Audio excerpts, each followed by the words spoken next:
I'm prepared to rule. Before that, I recognize Ms. Noem to speak on the point of order. Well, thank you, Mr. Chairman. And the reason I wanted to speak on this issue is because when the Democrats sit here and tell us that we have to make this kind of an amendment in order and pass it, they're giving us a false choice.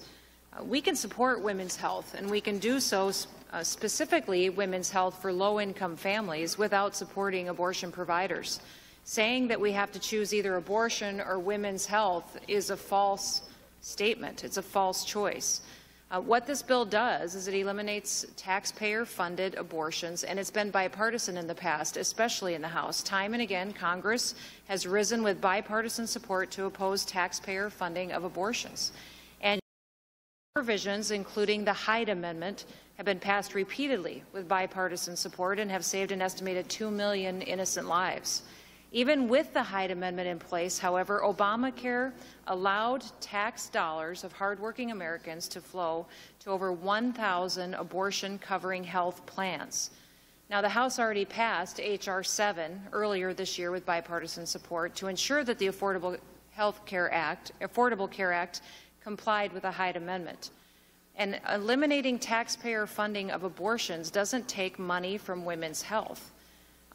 These things being discussed today don't take a penny from women's health. Instead, we open up this funding to community health centers and to hospitals that offer much more comprehensive coverage to women.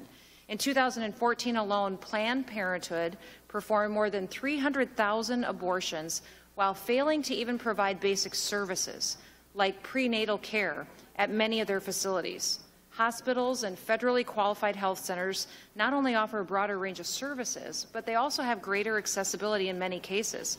While there's only one Planned Parenthood center in my home state of South Dakota, we have 6 federally qualified health centers that operate in 45 service sites and serve more than 54,000 individuals per year.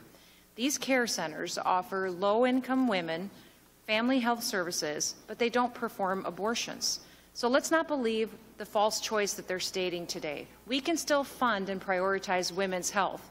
That doesn't mean that taxpayers need to fund abortions. Will the gentlelady yield? In a 2017 January poll, 61% of respondents, including 40% of those respondents being pro-choice, said that they opposed taxpayer funding abortions. So I would ask, throughout the discussion tonight, that we continue to oppose amendments such as this because it does not reflect the will of the people in this country. Will the gentlelady yield? I'll yield back, Mr. Chairman. The gentlelady's time has expired.